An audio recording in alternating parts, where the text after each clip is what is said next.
Good morning guys. ये chemistry का दूसरा वीडियो हम लेकर के आए हैं। इससे पिछले वीडियो में हम लोग एटॉमिक स्ट्रक्चर के बारे में पढ़े थे। आज उसको हम लोग थोड़ा सा रिव्यू कर लेंगे। जो भी पढ़े थे उसको थोड़ा सा रिव्यू कर लेंगे, की पॉइंट को। जैसे एटॉमिक स्ट्रक्चर के बारे में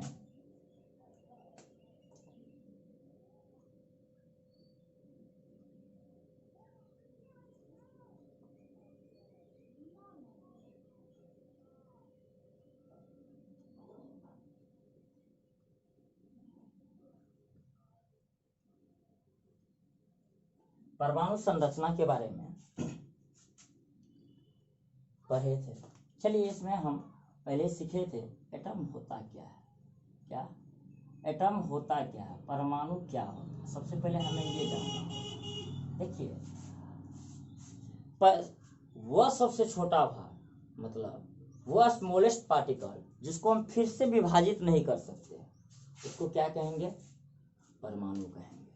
देखिए सर, ये परमाणु जो होता है इलेक्ट्रॉन, प्रोटॉन और न्यूट्रॉन तीनों से मिलकर के बना होता है। क्या चीज से? इलेक्ट्रॉन, प्रोटॉन और न्यूट्रॉन से मिलकर के बना होता है। प्रोटॉन और न्यूट्रॉन जो रहता है सर, क्या चीज से परमाणु मिलकर के बना होता है? इलेक्ट्रॉन, प्रोटॉन और न्यूट्रॉन। और प्रोटॉन और न्यूट्रॉन जो रहता है, ये रहता है न्यूक्लियस में। कहाँ रहता है प्रोटॉन और न्यूट्रॉन? न्यूक्लियस में। और इलेक्ट्रॉन कहाँ चक्कर लगाता है? ऑर्बिट में। इलेक्ट्रॉन ऑर्बिट में चक्कर लगाता है। ये हो गया न्यूक्लियस, नाभिक, इसको हिंदी में कहते हैं नाभिक। इसमें क्या रहता है? प्रोटॉन और न्यूट्रॉन। जब प्रोटॉन और न्यूट्रॉन यहाँ रहता है तो इलेक्ट्रॉन कहाँ रहेगा सर? Electron orbit. ये तो ऑर्बिट हो गया, ये न्यूक्लियस हो गया, ये क्या हो गया? ऑर्बिट। इसको क्या कहते हैं? ऑर्बिट, यानी कक्षा। कक्षा में क्या चक्कर लगाएंगे? इलेक्ट्रॉन कक्षा में चक्कर लगाते रहते हैं।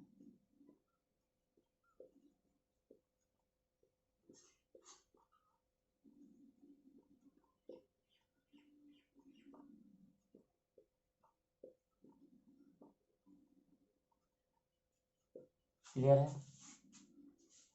देखिए, नाभिक का जो खोज है रदरफोर्ड ने किया था। किस परीक्षण के जरिए किया था? अल्फा परीक्षण, अल्फा स्कैटरिंग एक्सपेरिमेंट के जरिए किया था। इसको कहते हैं अल्फा प्रकीर्णन परीक्षण, हिंदी में कहते हैं। किसके जरिए किया था? Alpha scattering experiment. इसी के जरिए किसका खोज हुआ था? नाभिक का खोज हुआ था। लेकिन प्रोटॉन और न्यूट्रॉन जो है सर, क्या चीज से मिलकर के बने होते हैं? क्वार्क से। क्वार्क का खोज जो है सर गैलमैन ने किया था। पहले वीडियो में हम लोग पढ़ चुके हैं ये सर। देखिए, अब इसके बारे में हम लोग पढ़ लेंगे। एटम का साइज क्या होता है? इसका साइज जो होता है सर, आप लोग देखे होंगे 10⁻⁻10 मीटर या 1 एंगस्ट्रॉम होता है। न्यूक्लियस का साइज जो होता है, इसका साइज क्या होता है? 10⁻⁻15 मीटर, या इसको बोल सकते हैं 1 फर्मी। फर्मी क्या हो गया? न्यूक्लियस का एसआई यूनिट हो गया। एंगस्ट्रॉम क्या हो गया? एटम का एसआई यूनिट हो गया। अगर आपको एग्जाम में पूछ ले, बताइए एटम का एसआई यूनिट क्या होगा, तो हम लोग क्या बोलेंगे? एंगस्ट्रॉम होगा। अगर न्यूक्लियस का पूछ ले तो हम लोग को क्या बताना होगा? फर्मी होगा। चलिए, यहाँ तक क्लियर होगा।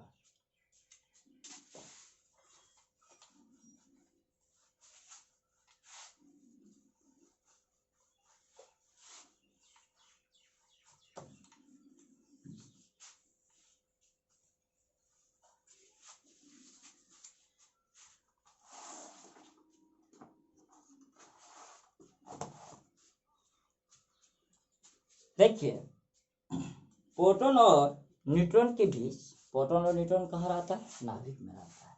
इसके बीच एक प्रकार का बल कार्य तो करेगा, डेफिनेटली करेगा। उस बल को क्या कहेंगे? नाभिकीय बल, न्यूक्लियर फोर्स। क्या कहेंगे? Nuclear force.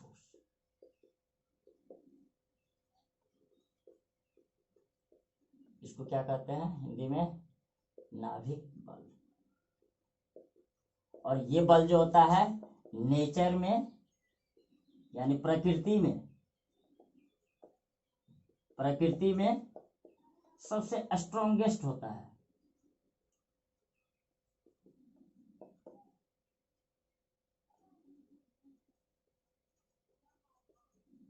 स्ट्रॉन्गेस्ट यानी प्रबल, सबसे प्रबल होता है, स्ट्रॉन्गेस्ट फोर्स होता है। क्लियर है। और ये बल लगेगा किसके बीच, प्रोटॉन और न्यूट्रॉन के बीच। किसके बीच लगेगा ये बल, प्रोटॉन और न्यूट्रॉन के बीच।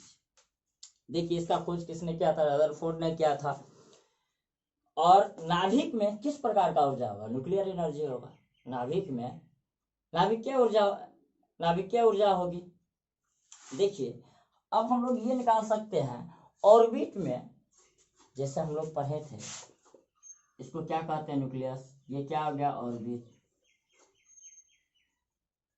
आप ये बताइए इस कक्षा को हम बोल दिए के एल एम एन, इसी तरह से एम एन ओ पी हो गया। आप ये बताइए कि कौन सा ऑर्बिट हो गया, पहला ऑर्बिट हो गया। एल कौन सा हो गया, दूसरा हो गया। एम कौन सा हो गया, तीसरा हो गया। एन कौन सा हो गया, चौथा हो गया। ओ किसका हो गया, पांचवा हो गया। पी किसका हो गया, छठा। यानी छठे ऑर्बिट को, छठे कक्षा को हम लोग क्या कहेंगे, पी कहेंगे। अच्छा ये बताइए, हम इसलिए इसको फिर से लिखे, इसमें मैक्सिमम नंबर ऑफ इलेक्ट्रॉन कितना हो सकता है के सेल में, एल सेल में कितना हो सकता है, एन सेल में कितना हो सकता है, एन सेल में कितना हो सकता है, ओ में कितना होगा, पी में कितना होगा। इसको निकाल सकते हैं। इसका एक फार्मूला है, इसको आपको याद, maximum number of electron, maximum number of electron यानी इलेक्ट्रॉन की अधिकतम संख्या, इसका हिंदी हो गया इलेक्ट्रॉन की, कक्षा में इलेक्ट्रॉन की अधिकतम संख्या जो होगा सर 2n² होगा। क्या होगा, 2n²। n जो है सर ऑर्बिटल नंबर है, यानी इसको कह सकते हैं प्रिंसिपल क्वांटम नंबर भी बोल सकते हैं हम लोग। इसका पूछ लेता है कभी कभी, बताइए ये n क्या होता है। n क्या होगा, ऑर्बिट नंबर। n क्या हो गया, अगर आप ऑर्बिट के संख्या से दुगुना कर दीजिएगा आपका निकल, चलिए आप निकाल सकते हैं। बताइए यहाँ पे क्या होगा, जब 2n² होगा तो क्या हो जाएगा, 2 गुना 1 का स्क्वायर, क्या हो गया 2। यानी के सेल में कितने इलेक्ट्रॉन होंगे, 2 इलेक्ट्रॉन होंगे मैक्सिमम। इसमें कितने होंगे, एल में 2 गुना 2 का स्क्वायर, यानी कितना होगा, 8 इलेक्ट्रॉन होगा। बताइए इसमें 2 × 3 का स्क्वायर क्या होगा, 18। इसमें बताइए क्या हो जाएगा, 2 × 4 का स्क्वायर 32। इस तरह से हम लोग एन का जिस तरह से निकाले उसी तरह ओ का भी निकाल सकते हैं, पी का भी निकाल सकते हैं। यहाँ तक कोई प्रॉब्लम नहीं होगा। आप लोग इसको वीडियो को पॉज करके आप लोग रोक करके लिख सकते हैं, अगर लिखना चाहें तो लिख सकते हैं, नहीं तो वीडियो ज़्यादा लंबी हो जाएगा और उसको अपलोड करने में भी प्रॉब्लम होता है। चलिए यहाँ तक क्लियर होगा।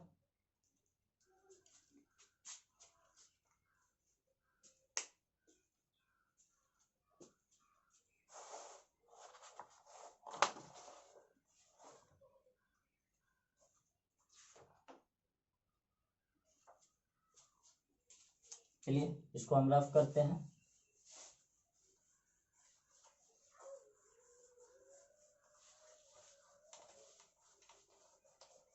देखिए एक केमिस्ट्री के वैज्ञानिक थे, उसका नाम था जॉन डाल्टन। इन्होंने बताया था, इन्होंने एक अपना स्टेटमेंट दिया था। क्या दिया था उसको हम लोग थोड़ा सा पढ़ेंगे। इन्होंने अपना स्टेटमेंट क्या दिया था सर, कि किसी भी एलिमेंट का हम परमाणु भार निकाल सकते हैं, किसी भी एलिमेंट का हम परमाणु भार निकाल सकते हैं, यानी एटॉमिक मास उसका निकाल सकते हैं। वह कैसे निकलेगा, एटॉमिक मास निकालने के लिए इन्होंने जॉन डाल्टन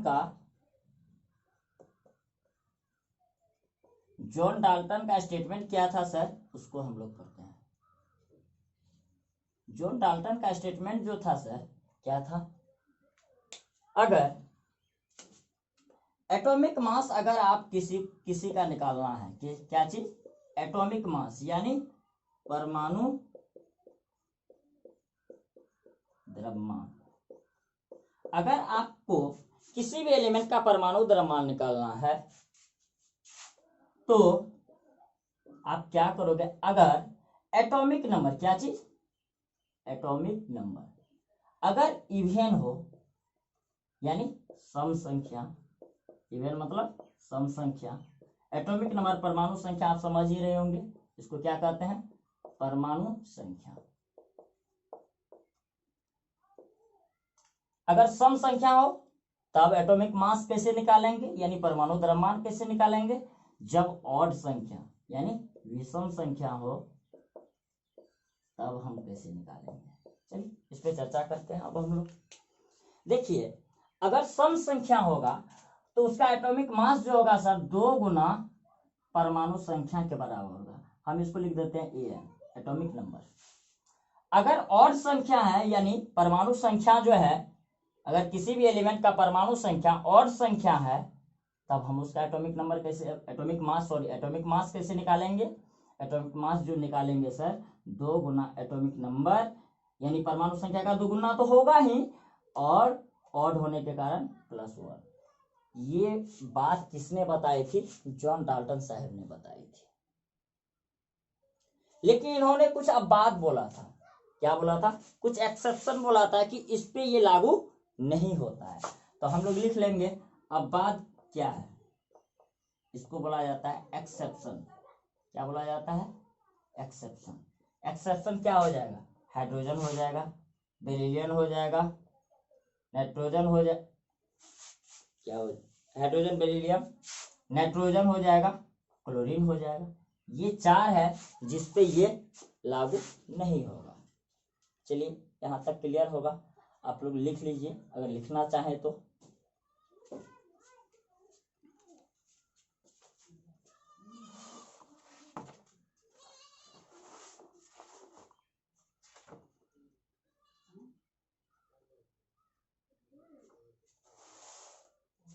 चलिए अब वीडियो पॉज करके आप लिख सकते हैं इसको, नहीं तो वीडियो ज़्यादा लेंदी हो जाएगा और काफ़ी लंबा क्लास हो जाएगा। चलिए इसको हम रफ करते हैं। अब हम लोग पढ़ेंगे, एक बात मोसले ने यहाँ पे बताई थी, हम थोड़ा सा बात याद कर लें। क्या मोसले साहब ने बताए थे, मोसले साहब का कहना था कि सर एटॉमिक मास जो होता है, क्या चीज, एटॉमिक मास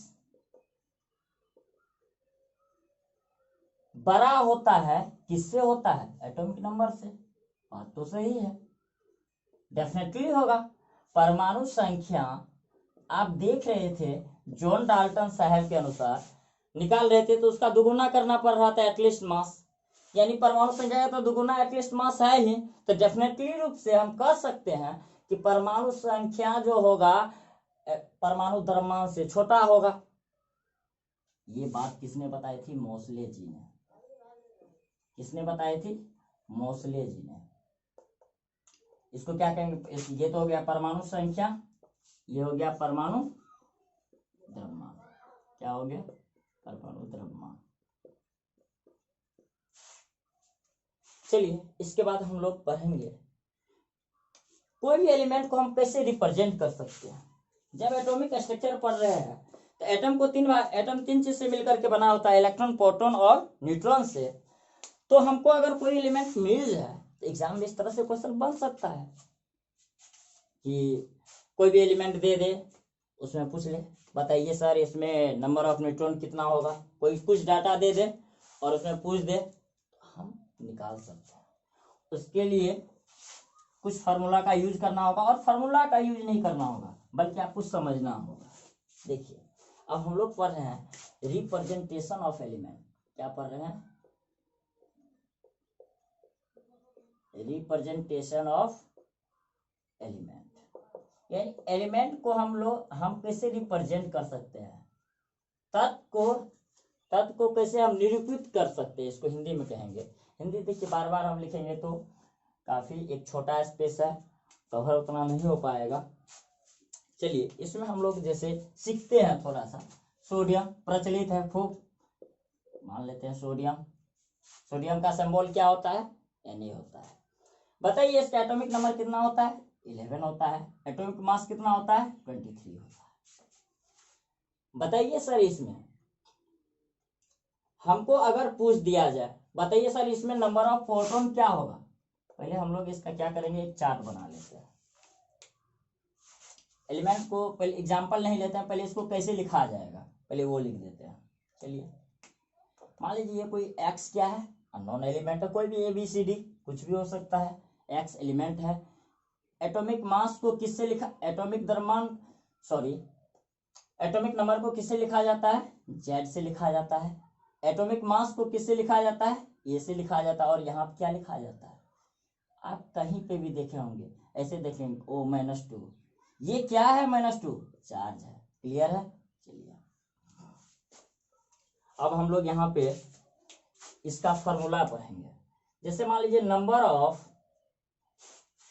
ऑफ प्रोटॉन अगर निकालना हो, क्या नंबर ऑफ प्रोटॉन, तो क्या हो जाएगा सर, Z बराबर P, यानी परमाणु संख्या के बराबर प्रोटॉन होगा। और एक बात इसमें हमको याद रखना होगा, चार्ज प्लस या माइनस होने से प्रोटॉन की संख्या पे कोई फर्क नहीं पड़ता है। क्लियर है। यानी जितना उसका एटॉमिक, उस एलिमेंट का एटॉमिक नंबर होगा उतना क्या होगा, नंबर ऑफ प्रोटॉन। क्लियर है।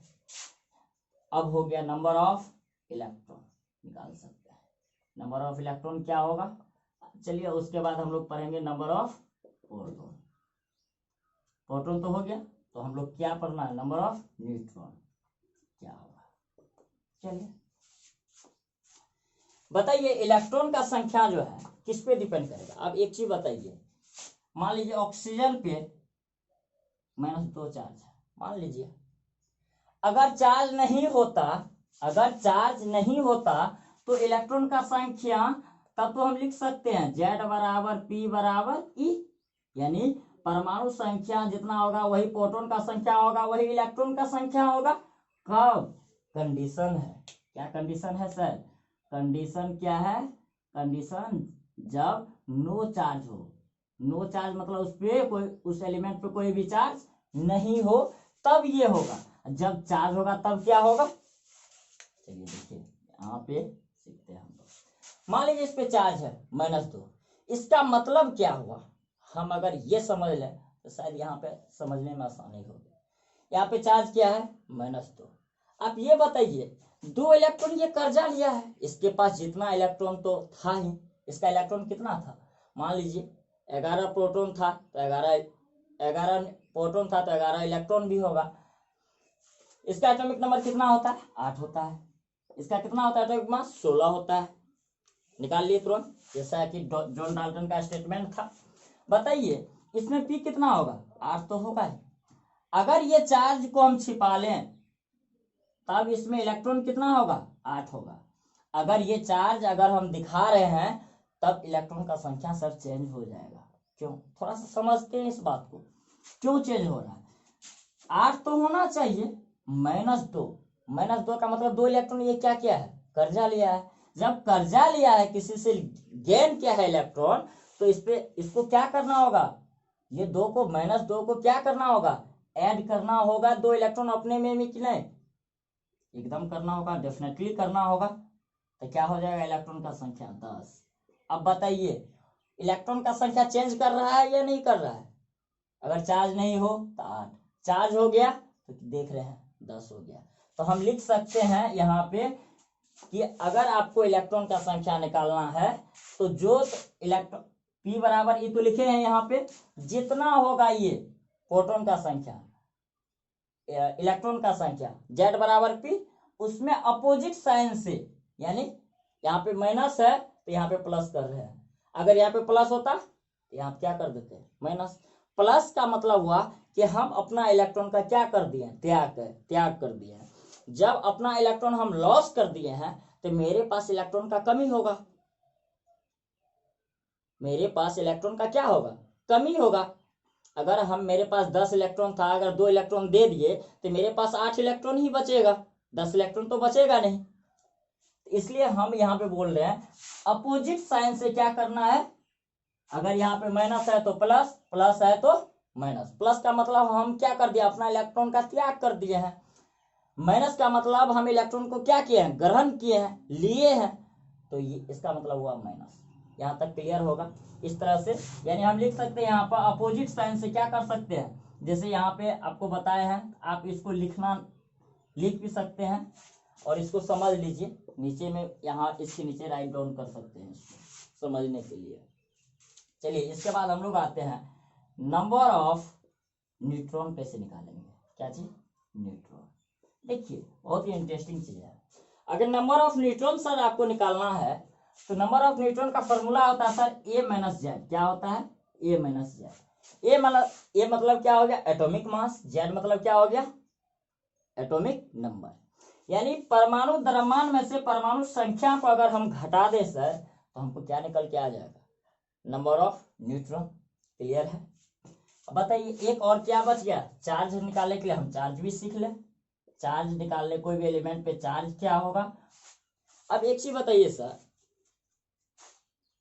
आप पहले ही पढ़ चुके, इलेक्ट्रॉन पे माइनस चार्ज होता है, प्रोटॉन पे प्लस चार्ज होता है, न्यूट्रॉन पे नो चार्ज। बताइए उसमें न्यूट्रॉन का कोई रोल होने वाला है? प्लस माइनस में न्यूट्रॉन का कोई रोल होगा? नहीं होगा। इसलिए हम डायरेक्ट फॉर्मूला अपने आप से भी बना सकते हैं। क्या हो जाएगा? P प्लस ई। अगर प्रोटॉन की संख्या और इलेक्ट्रॉन की संख्या को जोड़ दीजिएगा तो आपका क्या सर निकल के आ जाएगा? उस एलिमेंट पे चार्ज क्या होगा ये निकल के आ जाएगा। एक बार आप नोट कर लें इसको, उसके बाद एक एग्जांपल से हम सारे चीज निकालने के लिए उसको समझा देंगे।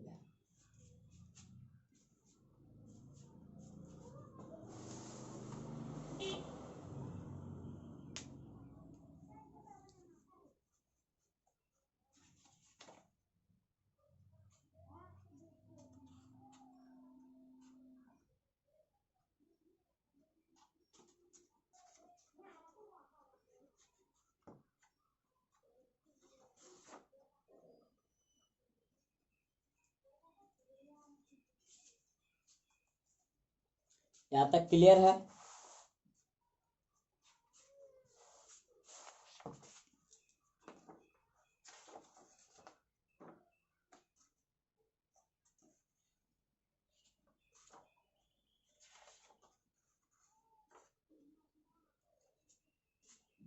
चलिए इसको हम रब कर दें।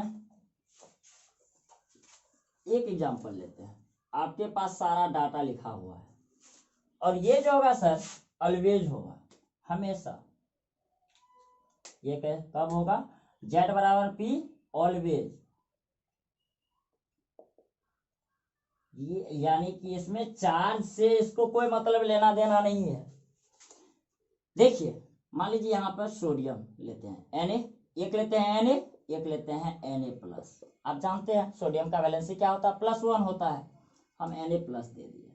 1 होता है तो इसलिए 1 लिखा नहीं जाता है।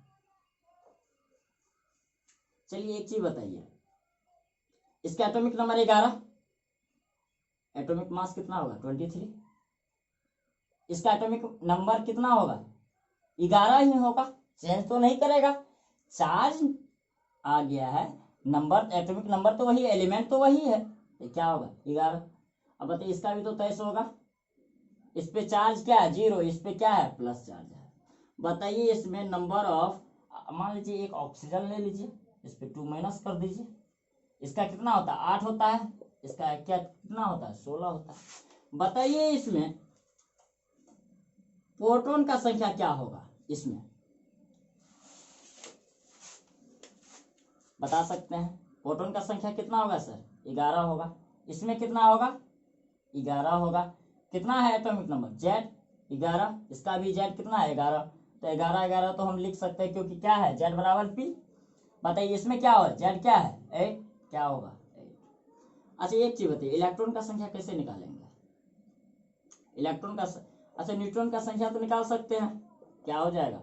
12 हो जाएगा। या कितना हो जाएगा? 12। और यहाँ कितना हो रहा है? 8। इलेक्ट्रॉन का संख्या भी निकाल सकते हैं। देखिए जैसे अगर आपको न्यूट्रॉन निकालना हो तो डायरेक्ट मान लीजिए ये दोनों का क्या लेना है? 23 और 11 का क्या लेना है? डिफरेंस। 23 और 11 का क्या लेना है? डिफरेंस 12। 16 और 8 का डिफरेंस 8। यानी ये एटॉमिक मास और एटॉमिक नंबर का अगर हम डिफरेंस ले लें, यानी अंतर ले लें, तो मेरा क्या निकल के आ जाएगा सर, नंबर ऑफ न्यूट्रॉन। अब इलेक्ट्रॉन भी निकाल सकते हैं, बताइए इस पे चार्ज तो है नहीं, नो चार्ज है। जब चार्ज नहीं हो तो Z बराबर P बराबर E तो लिख सकते हैं, तो क्या लिखेंगे सर यहाँ पे 11। बताइए इसमें क्या होगा, इसमें क्या होगा, बताइए 11 तो रहना ही चाहिए, प्लस प्लस मतलब एक तो इलेक्ट्रॉन ये क्या कर दिया अपना, +1 लिख दीजिए, एक इलेक्ट्रॉन अपना क्या कर दिया है, लॉस कर दिया है। जब किसी को दे दिया है एक इलेक्ट्रॉन तो क्या होगा, अपने में इलेक्ट्रॉन का कमी होगा कि बढ़ेगा, इंक्रीज होगा कि डिक्रीज होगा। डेफिनेटली सर अगर हम किसी को इलेक्ट्रॉन दिए हैं तो वो क्या होगा, घटेगा। जब घटेगा तो यहाँ पर कौन सा साइन हो जाएगा सर, इसकी जब घट रहा है तो माइनस, कितना घट रहा है, एक इलेक्ट्रॉन -1 तो कितना हो गया 10। चलिए यानी देख रहे हैं यहाँ पे प्लस है तो क्या कर रहे हैं, माइनस करके माइनस कर दे रहे हैं। जब यहाँ पे माइनस होता है तो यहाँ का क्या कर दे रहे हैं, प्लस। देख लेते हैं यहाँ पे, बताइए यहाँ पे P कितना, E कितना होना चाहिए, R तो होना चाहिए, लेकिन चार्ज है, कितना चार्ज है, 2 है, -2 है, -2 है तो क्या करेंगे, +2, कितना हो गया 10। क्लियर है। अब एक चीज बताइए, ये है सोडियम, ये है ऑक्सीजन, अब दोनों का इलेक्ट्रॉन का संख्या क्या हो गया सर, बराबर हो गया। इसका मतलब ये दोनों को क्या कह सकते हैं, ये दोनों को हम कह सकते हैं आइसो इलेक्ट्रॉनिक।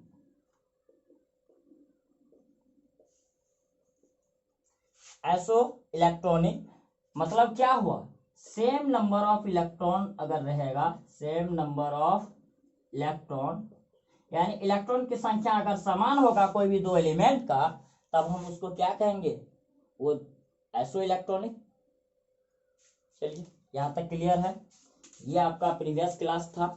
चलिए हम लोग आगे बढ़ते हैं, ये रिवाइज कर रहे थे हम लोग। अब हम लोग सीखेंगे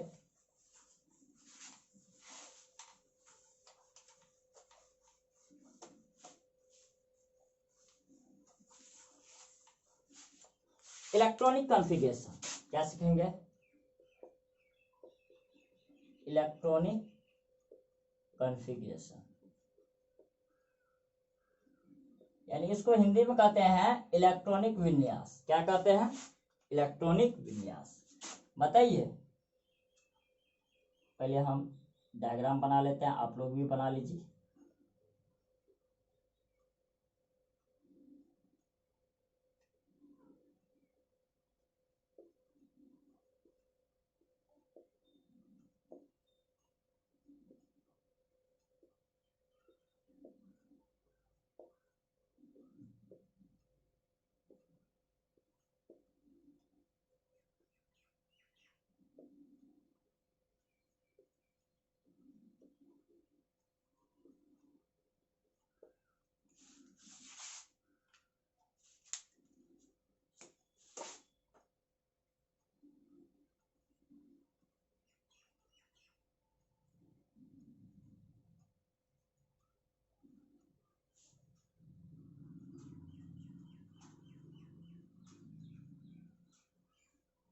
देखिए ये जितने भी बक्सा है, ये बॉक्स टाइप का बना हुआ, ये सारे एस ब्लॉक है, P block, D block, F block. ये होता क्या है, देखिए इलेक्ट्रॉनिक कॉन्फ़िगरेशन, इसका मतलब हुआ इलेक्ट्रॉन का डिस्ट्रीब्यूशन, यानी इलेक्ट्रॉन का बंटवारा। इलेक्ट्रॉन के बंटवारा को ही हम लोग क्या कहते हैं, इलेक्ट्रॉनिक विन्यास।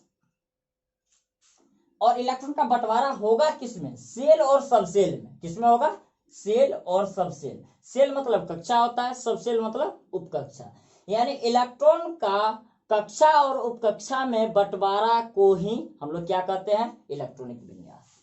देखिए ये हो गया कक्षा, ये क्या हो गया, ये 1 हो गया, ये 2 हो गया, ये कक्षा हॉरिजॉन्टल हो गया, ये 4 ब्लॉक क्या हो गया, चौथा कक्षा हो गया, ये पांचवा, ये सारे पांचवा हो गया, ये सारे क्या हो गया, छठा, ये सब कितना हो गया, ये सब सातवां कक्षा हो गया। बताइए सेल कितने हैं, 7। सेल को हम लोग ऑर्बिट भी बोल सकते हैं। क्या बोल सकते हैं, ऑर्बिट, 1 से लेकर के 7 तक। सबसेल कितने हैं, सबसेल को हम लोग ऑर्बिटल भी बोल सकते हैं। क्या बोल सकते हैं, ऑर्बिटल। सबसेल कितने हैं, S P D F। आप इंटर में जाइएगा तो इसका खूब इन डेप्थ स्टडी पढ़िएगा, लेकिन हम लोग को यहाँ पर पढ़ने का जरूरत नहीं, क्योंकि हम लोग एग्जाम के पॉइंट ऑफ व्यू से कर रहे हैं इसको। वनडे एग्जाम में जितने भी क्वेश्चन आएंगे इसी टाइप के क्वेश्चन आते हैं खास करके। चलिए, एस में कितना इलेक्ट्रॉन है, मैक्सिमम एस में कितना इलेक्ट्रॉन, 2 इलेक्ट्रॉन, पी में 6, डी में 10, एफ में 14।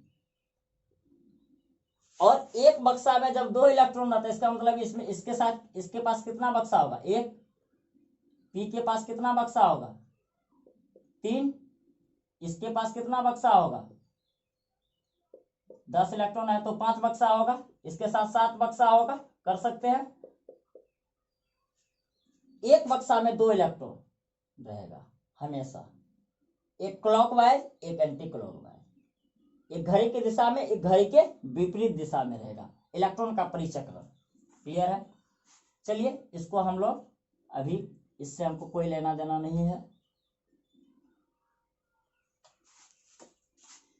चलिए हम लोग एक एग्जांपल लेते हैं। जैसे मान लीजिए सोडियम का कितना था, 11। अगर इसका Z11 है तो इसमें नंबर ऑफ इलेक्ट्रॉन कितना होगा, इस पे चार्ज तो है नहीं, तो नंबर ऑफ इलेक्ट्रॉन क्या हो जाएगा, इसमें नंबर ऑफ इलेक्ट्रॉन क्या हो जाएगा, 11। और इलेक्ट्रॉन जाएगा किस होकर के, इस होकर के। इसको क्या कहेंगे, इंटर ऑफ इलेक्ट्रॉन, यानी इलेक्ट्रॉन का क्या होगा, प्रवेश होगा। और ये तीर से निकल करके फिर ये इस होकर के आएगा, और ये कंटिन्यूअस प्रोसेस क्या होगा, चलता रहेगा। क्लियर है।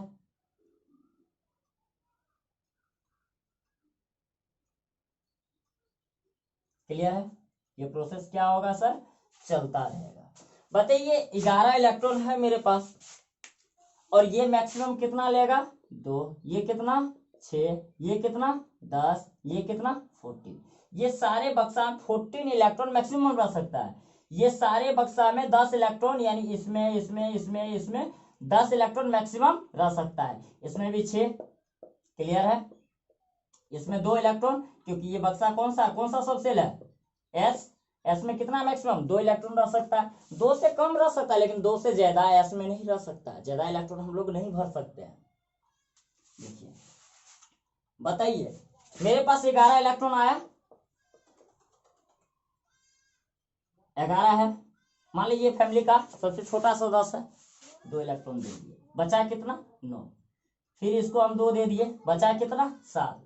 फिर आया पी कितना खा सकता है, 6 दे दिए। उसका बचा कितना 1 यहाँ पे आ गया। आप ये बताइए हमको, अब तो मेरे पास इलेक्ट्रॉन बचा नहीं, इसी को लिख देना है। बताइए ये कौन, पहले कक्षा लिखना होगा, फिर उसके बाद उप कक्षा, उसके बाद कितना इलेक्ट्रॉन आप उसमें भरे हैं, इसको सब लिखना जरूरी है। बताइए क्या हो जाएगा 1। ये कौन सा 1 का पहला कक्षा है, कौन सा उप कक्षा है, एस। कितना इलेक्ट्रॉन भरा है, 2, 1s2। फिर उसके बाद कहाँ आए हैं, इसमें। बताइए कौन सा कक्षा है, ये दूसरा कक्षा है। कौन सा उप कक्षा है, एस उप कक्षा है, तो क्या हो जाएगा 2s2। उसके बाद आइए यहाँ पे, ये कौन सा कक्षा है, देखिए सर ये मत सोचिएगा 1 2 3, ये 2, ये दूसरा कक्षा ही हुआ, तो 2 लिखे। कौन सा उप कक्षा है, पी। कितना इलेक्ट्रॉन भरा है, 6। उसके बाद इसमें आया है, तो ये कौन सा कक्षा है सर, देख रहे हैं यहाँ पर तीसरा है, ये भी तीसरा, ये भी तीसरा, ये दूसरा है, ये भी दूसरा है, ये तीसरा है, तो ये 3। ये कौन सा कक्षा है, एस। कितना इलेक्ट्रॉन आपने भरा है, 1। क्लियर है यहाँ पे, तो 3s1। आप ये बताइए सर हमको, यहाँ पे काउंट कर लीजिए, 2 2 4, 4 + 6, 4 + 6 क्या हो गया 10, 10 + 1 क्या हो गया 11। आपको 11 इलेक्ट्रॉन तो पूर गया, इसका मतलब मेरा इलेक्ट्रॉनिक कॉन्फ़िगरेशन बनाया हुआ सर सही है। देखिए ये इलेक्ट्रॉन तो हम लोग इसमें भर दिए, सब चीज निकाल लिए इलेक्ट्रॉनिक कॉन्फ़िगरेशन। इस निकालने से फायदा क्या हुआ हमको, आखिर फायदा तो कुछ ना कुछ तो होना चाहिए।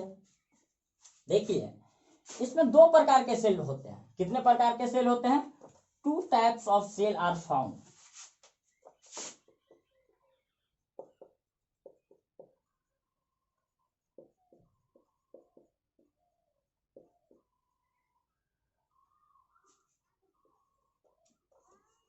फर्स्ट सेल को बोला जाता है कोर सेल, और दूसरा होता है वैलेंस सेल। और इसको अच्छे से समझना है। देखिए कोर सेल जो होता है, वैलेंस सेल किसको कहते हैं? वैलेंस सेल होता क्या है समझेंगे, डेफिनेशन नहीं लिखेंगे। वैलेंस सेल मतलब संयोजी कक्षा, इसको हिंदी में क्या कहते हैं?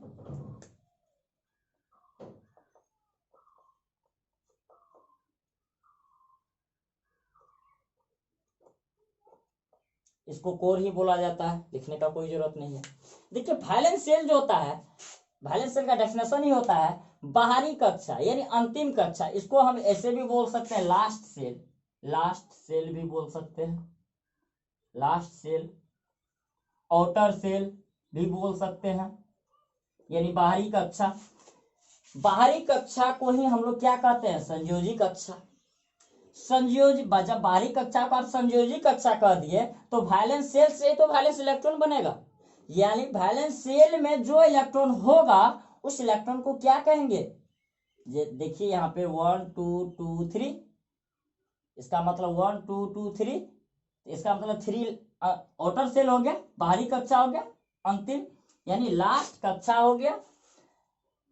इसमें देखना है कितना इलेक्ट्रॉन है, एक इलेक्ट्रॉन है। वैलेंस सेल में जो इलेक्ट्रॉन होगा उसी को तो वैलेंस इलेक्ट्रॉन कहेंगे। इसी को हम लोग क्या कर, वैलेंस सेल में जो इलेक्ट्रॉन प्रेजेंट होता है, प्रेजेंट होता है जो जितना इलेक्ट्रॉन, उसी को हम लोग क्या कहते हैं? Valence electron. और यहीं से सर निकल करके आता है, यहीं से वैलेंस इलेक्ट्रॉन से ही निकल करके आता है वैलेंसी। क्या निकल के आता है? वैलेंसी, जिसको हम लोग याद करते हैं संयोजकता, खूब याद करते हैं। सोडियम का +1, कैल्शियम का +2 होता है, कैल्शियम का +2 होता है, कोबाल्ट का +2 होता है, एल्युमिनियम का +3 होता है। कैसे होता है आप निकाल सकते हैं। इसका मतलब है एल्युमिनियम का +3 हो रहा है, इसका मतलब है उसके वैलेंस सेल में कितने इलेक्ट्रॉन है? 3 इलेक्ट्रॉन है। देखिए प्लस और माइनस कैसे होता है, इसके बाद हम थोड़ा सा डिस्कस कर लेंगे। बताइए, ये कोर सेल हो गया, कोर सेल में जो इलेक्ट्रॉन होगा उसको क्या कहेंगे? सेम जिस तरह से यहाँ पे पढ़े, इसमें जो इलेक्ट्रॉन होगा उसको क्या कहेंगे? Core electron. बताइए सोडियम है, इसके वैलेंस सेल में कितना इलेक्ट्रॉन है? देख रहे हैं, एक है, वैलेंस सेल में एक इलेक्ट्रॉन है। कोर सेल में बताइए 6 2 8, 8 2 10, कोर इलेक्ट्रॉन कितना है? 10। क्लियर है, यहां तक तो कोई दिक्कत नहीं होगा। चलिए एक चीज बताइए हमको, जब वैलेंस सेल में एक इलेक्ट्रॉन है तो आप तो देखे होंगे सोडियम का वैलेंस क्या होता है? +1 होता है। वो प्लस साइन क्यों हुआ? देखिए कोई भी एलिमेंट को स्टेबल होने के लिए ऑक्टेट या डुप्लेट का फॉर्मेशन करना पड़ता है। क्या चीज का? ऑक्टेट मतलब 2 इलेक्ट्रॉन। ये जो होता है ऑक्टेट का जो फॉर्मेशन होता है, ये हीलियम के लिए सिर्फ वैलिड है। ऑक्टेट नहीं, सॉरी, डुप्लेट का, यानी 2 इलेक्ट्रॉन में वो हीलियम क्या हो जाता है? स्टेबल हो जाता है। और बाद बाकी जितने भी एलिमेंट है सब पे कितना होगा? ऑक्टेट का फॉर्मेशन अगर कर रहा है। ऑक्टेट मतलब आउटर सेल में अगर संयोजी कक्षा में 8 इलेक्ट्रॉन हो जाए तब हम लोग उसको क्या कहेंगे?